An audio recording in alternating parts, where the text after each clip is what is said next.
Assalamualaikum warahmatullahi wabarakatuh. Di sini akan membahas tentang keselamatan dan kesehatan kerja. Sebelumnya, perkenalkan saya Indri Destiani, nomor NIM 0142S1A020034. Mata kuliah Manajemen Perkantoran, dosen pengampu Ibu Resya Fakrunisa MPD.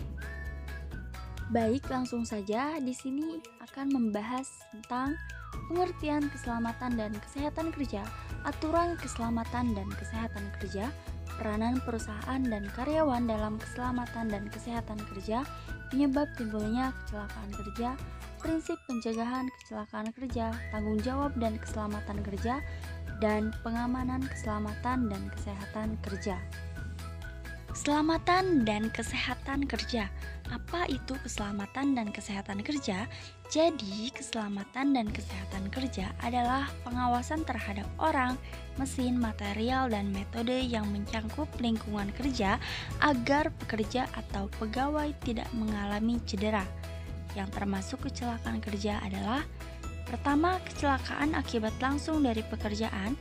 Dua, kecelakaan pada perjalanan dari rumah ke tempat kerja dan sebaliknya melalui jalan yang wajar. Tiga, penyakit akibat kerja. Gagasan keselamatan dan kesehatan kerja yang mengutarakan bahwa cara menanggulangi kecelakaan kerja adalah: pertama, meniadakan unsur penyebab kecelakaan. Dua, mengadakan pengawasan yang ketat. Aturan keselamatan dan kesehatan kerja. Di Indonesia, aturan keselamatan dan kesehatan kerja diatur oleh Peraturan Pemerintah Republik Indonesia Nomor 50 Tahun 2012 tentang Sistem Manajemen Keselamatan dan Kesehatan Kerja. Di Amerika, pengaturan kesehatan dan keselamatan kerja diatur untuk memastikan sedapat mungkin setiap karyawan laki-laki dan perempuan di Amerika memiliki kondisi kerja yang aman dan sehat, dan untuk melestarikan sumber daya manusia. Peranan perusahaan dan karyawan dalam keselamatan dan kesehatan kerja. Semua perusahaan apapun bidang usahanya berkewajiban untuk Financial Service Union 2020 diantaranya. Pertama, merancang, menyediakan, dan memelihara tempat kerja yang aman dan tanpa resiko kesehatan. Dua, mengidentifikasikan potensi bahaya.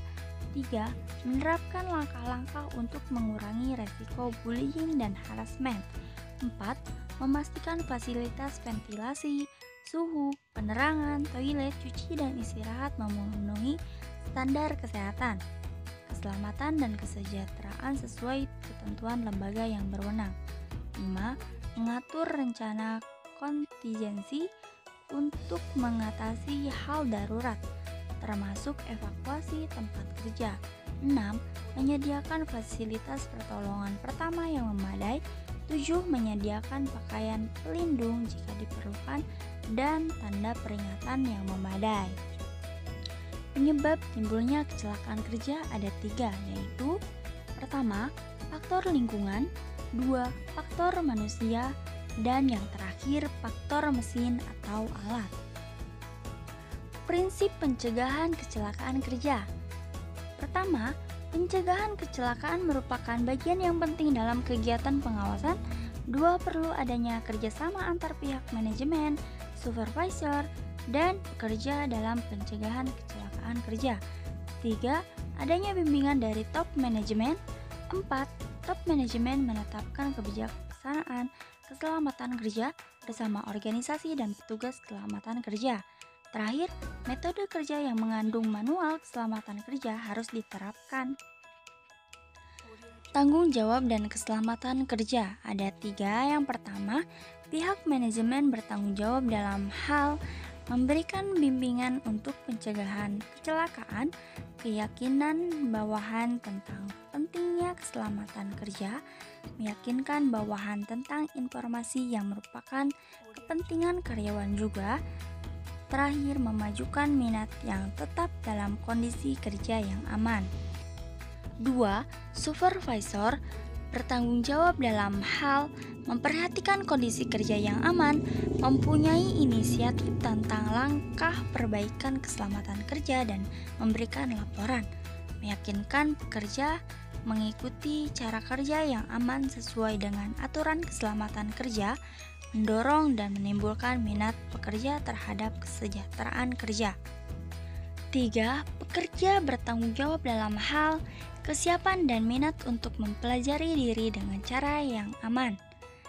Mempelajari peraturan atau instruksi kerja, memberikan contoh cara kerja yang aman kepada rekan sekerja, mengusulkan cara melaksanakan yang lebih aman, pelaporan dan penghentian pekerjaan secepatnya. Pengamanan keselamatan dan kesehatan kerja. Gangguan keamanan ada dua. Pertama motif dan yang kedua bentuk. Apa aja sih bentuk itu? Baik kebakaran, kerusakan, sabotase, kriminal, pencurian, pemogokan, dan politik. Lalu ada aspek dan asas-asas pengamanan. Yang pertama, preventif dengan berpegang pada asas oportunitas. 2. Represif dengan berpegangan pada asas legalitas, khususnya tindakan pencegahan. Sekian dari saya. Thanks for attention. Wassalamualaikum warahmatullahi wabarakatuh.